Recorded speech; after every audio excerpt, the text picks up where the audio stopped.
kasih atas kedatangannya. Di kesempatan ini kami selaku kuasa hukum dari Mbak Wati ingin menyampaikan somasi terbuka terkait apa yang dilakukan oleh saudari Natalie Holzer, yang secara jelas di dalam akun pribadinya media sosial di sini jelas bahwa di sini ada himbauan yang konotasinya negatif terhadap klien kami. Dengan itu, kami selaku kuasa hukumnya meminta kepada saudari Natalie Holzer untuk meminta maaf kepada klien kami karena apa yang dilakukannya sangat merugikan klien kami. Tindakan saudari Natalie Holzer ini sudah merugikan klien kami karena sampai saat ini klien kami tidak dapat bekerja dimanapun. Dan konotasi negatif dengan kata-kata himbauan dan hati-hati ini itu selalu berkonotasi negatif, tidak ada kata hati-hati itu yang konotasinya positif. Hal tersebut sangat merugikan klien kami karena klien kami adalah satu-satunya tulang punggung keluarganya.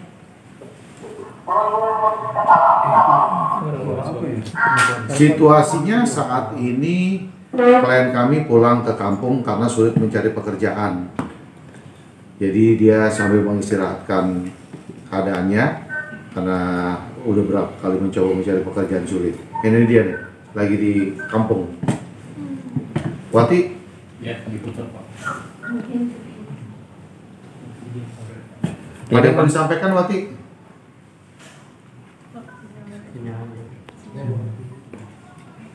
Wati? Ada yang mau disampaikan Wati?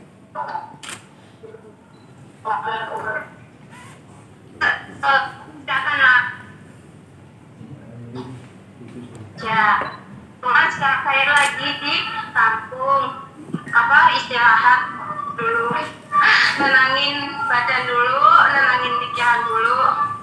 Dan pokoknya aku serahkan semua pada Om Kaisna, pada kuasa hukum. Ya, terima kasih Om Kais. Ya, oke. Dilanjut ya Wati ya. Baik, makasih Wati. Ya. Bang, dengan adanya ini secara psikis Wati mungkin ada yang terganggu atau gimana Bang? Sangat, yang tadi sudah disampaikan oleh Gabriel bahwa dia kan sebagai tulang punggung keluarga sampai saat ini sulit mencari pekerjaan untuk dia. Jadi kita masih membuka ruang dialog untuk melakukan klarifikasi dari Natalie kepada klien kami dan meminta maaf kepada klien kami. Tapi kalau itu dalam 3 kali 24 jam tidak ditempuh, maka kita akan melakukan langkah-langkah hukum. Mungkin Bang bisa diceritakan awal mulanya kenapa si Wati mau berbicara seperti itu yang pada akhirnya viral dan Natalie ngerasa bahwa dia dijelekan namanya gitu. Mungkin bisa diceritakan. Ya, mungkin saya mau menjawab bahwa saudari Wati ini kan kalau kita tahu sama tahu dalam perjalanan proses persidangan perceraian antara Natalie dengan saudara Sule, saudari Wati ini bersaksi di persidangannya. Jadi bagaimana bisa dikatakan Wati itu menyebar aib sedangkan dia membantu dalam persidangannya? Silakan mungkin rekan-rekan dan masyarakat umum bisa ambil kesimpulan dari cerita itu bahwa Wati memberi kesaksian dalam persidangan perceraian dari saudari Natalie Holzer dan Sule. Jadi tidak ada ungkapan atau apapun rahasia yang diungkap selain di persidangan itu. Karena Wati banyak tahu rahasia dan dia tidak ungkap semua rahasianya gitu. Jadi kesimpulannya apa yang dituduhkan dalam postingan IG ini tidak benar. Kemarin pun juga kan ketika dia melakukan klarifikasi terhadap somasi yang dilayangkan secara terbuka oleh Natalie, dia minta video apa sih yang dia bilang bahwa dia membuka aib. Kasih dong. Kita juga nggak ada perkataan-perkataan dari Wati yang mengatakan dia membuka aibnya daripada Natalie itu seperti apa, nggak ada. Artinya tidak ada postingan Bang? Nggak ada, nggak ada. Apakah Wati juga sempat komunikasi dengan Sule karena kan terkaitan 2 orang itu ya, Natalie dan Sule kan seperti itu? Nggak ada. Justru ketika Wati mencurahkan isi hatinya, dia bikin statusnya dia di WA kemarin, nggak ada menyinggung siapapun, tiba-tiba dia mendapatkan WA dari Natali yang isinya ya kan bahwa begini. Ada sama sekali di dalam statusnya itu juga dia tidak pernah mengatakan atau membuka aibnya seperti yang diutarakan gitu, nggak ada. Oke, ketika aib ini bergulir gitu Bang ya, kan Sulit tentu juga mendengar gitu kan. Adakah komunikasi Wati dengan Sulit ketika masalah ini? Saya belum tanyakan itu. Coba nanti saya tanya. Bang, berarti udah berapa lama Wati tidak bekerja Bang? Wati udah persisnya berapa lamanya saya juga belum tanyakan. Nanti saya tanya. Apakah setelah keputusan itu? Dia cuma bilang ya kan ada sempat dia mau lamar kerja. Wati bilang dia mau ngelamar kerja, orangnya tadinya sudah menerima, tiba-tiba ditelepon, ya kan apa bunyi teleponnya juga Wati nggak tahu isinya. Terus orang itu bilang ke Wati, mohon maaf Mbak Wati, saya nggak jadi terima Mbak Wati itu. Cancel. Ya. Artinya peluang Wati untuk cari kerja semakin sulit Bang. Ya saat ini seperti itu kondisinya. Bang, awal status yang katanya kata Mbak Wati itu unek-unek sebenarnya unek-unek apa sih Bang? Dan apa sih yang jadi apa ya? Mungkin Natali sendiri ngerasa tersinggung. Dia kan disudutkan seolah-olah dia membuka aib. Padahal dia tidak buka aib. Kan dia bilang sama saya, Bang kalau saya mau buka aibnya, arti perjalanannya bagaimana, saya tuh 24 jam melekat. Tapi kan sudah disampaikan oleh Saudara Supri tadi, bahwa di kesaksiannya pengadilannya pun juga, dia membantu Natali. Tidak sama sekali menyudutkan Natali dalam kesaksian di pengadilan, dia itu yang disampaikan. Tuh. Justru mendukung Natali justru. Jadi itu unek-unek itu sebenarnya unek-unek untuk siapa Bang? Unek-uneknya untuk siapa saya juga belum tanyakan itu sih. Cuma dia bilang isi curahan hati aja, dia sampaikan melalui statusnya dia di WA, ya kan unek-uneknya dia cuma bilang gitu sih sampai ini. Bang, tentang dugaan maaf sebelumnya katanya Wati mengetahui kalau Natali selingkuh dengan pria lain sebelum Natali cerai dengan Sule. Apakah hal itu benar terjadi adanya atau seperti apa yang saya pernah tanya apa yang banyak Wati ketahui ya kan tentang adanya mungkin dugaan-dugaan ya kan sisi lain atau dan sebagainya. Dia cuma bilang saya banyak tahu, saya dengan Natali melekat 24 jam. Cuman untuk apa lah katanya, saya juga nggak perlu juga untuk cerita-cerita ke orang, cuma gitu doang. Berarti pembuat karakter ya Bang, kalau Natali menuduh Wati menyebarkan memberitakan kalau Natali selingkuh dengan pria lain sebelum cerai sama Sule, berarti bohong dan pembunuhan karakter menurut Abang atau gimana Bang? Ya makanya kita pengen tahu, mereka minta buktinya, minta apa yang dimaksud dengan artiannya Wati itu menjelek-jelekan atau menyebarkan aib yang dimana. Wati kemarin coba sampaikan ke saya di apa sih ya kan di YouTube apa ini loh Bang isinya, coba Abang pelajarin, coba Abang lihat kalimat-kalimat saya apa ada di sini yang dikatakan saya membuka aib. Saya lihat dari konten YouTube-nya kemarin yang dikasih oleh Wati nggak ada di situ. Saya juga bingung. Bang, status dari Wati ketika dia ada kejadian ini statusnya sudah melakukan ART atau masih ART ketika dia menjadi saksi ketika perceraian. Itu yang pertama. Yang kedua, akhirnya ini bergulir sampai ada pernah Wati cerita nggak sih mungkin mereka ada keributan kecil sampai akhirnya mungkin Wati speak up tentang Ya pada saat berita ini ada itu Wati itu masih ART pada saat keributan itu kan masih ART di sana.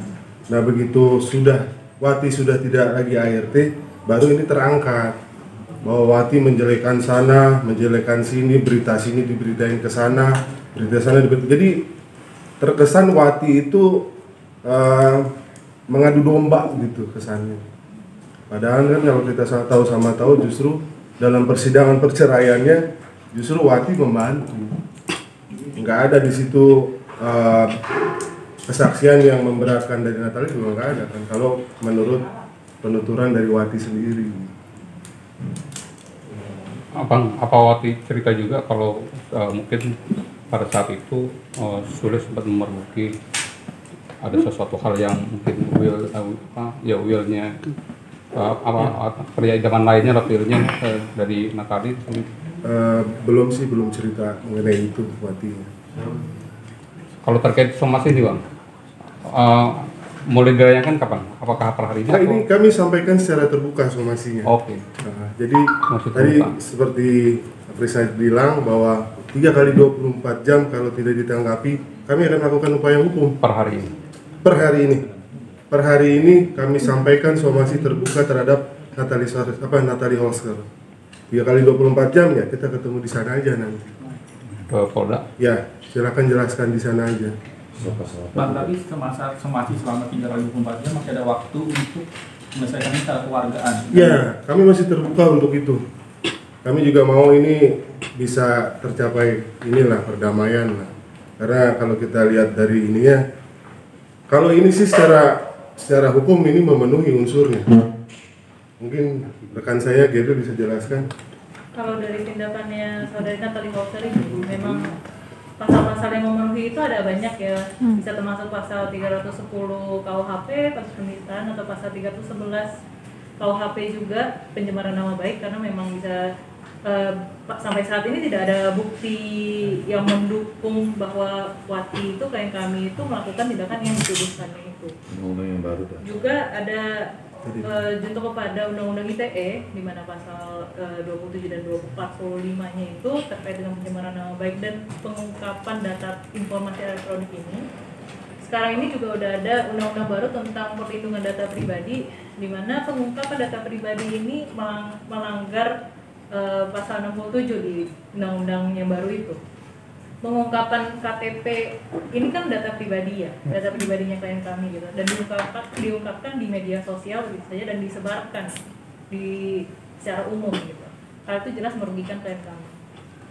Bang, dari Wati sendiri ada kekecewaan nggak terkait dengan disomasi oleh Natalie ketika itu? Yang pasti kan dia tidak mungkin bukan kecewa, cuman dia terkejut aja, dia kaget kenapa dia sampai harus disomasi, dilayangkan secara terbuka di medsosnya Natalie. Ya dia cuma terkejut aja, kaget aja.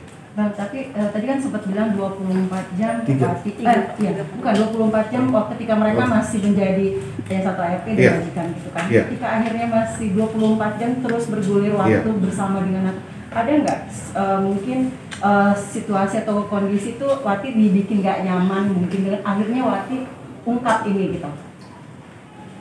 Sejauh ini sih dia tidak sampaikan, cuma dia bilang, Bang, saya tuh cukup dekat dengan Natalie, saya tuh baik, udah kayak saudara, udah kayak teman sendiri, udah kayak kakak sendiri, udah kayak apalah, sangat dekat saya sekali katanya dengan Natalie. Saya juga bingung kenapa saya kok tiba-tiba seperti ini dituduhkannya gitu loh, seperti ini dituduhkannya. Saya nggak pernah bikin apa-apa gitu aja. Bisa dibilang berarti waktu itu juga karena ada yang disimpan ya sih Bang, dalam arti tidak terbuka, mungkin ada rasa takut. Sementara ini kan masih belum sih ya, masih belum, mungkin bisa juga kan dia masih ada simpan apa yang masih belum waktunya diomongin, belum waktunya disampaikan, mungkin bisa saja. Tapi sejauh ini kan saya bertemu dengan Wati belum ada yang disampaikan. Boleh tahu Bang berapa lama Wati bekerja di situ Bang? Saya juga belum tahu. Sekitar 2 tahun. Sekitar 2 tahun. Dari 2020 ya saya. Sebelum somasi ini bergulir Bang, apa sempat coba untuk kekeluargaan, artinya dengan Natalie untuk ketemu atau gimana? Abang mediasi antara Wati dengan Natalie? Ya justru kan di ini kita masih menunggu, kita masih membuka ruang dialog untuk kita pertemukan.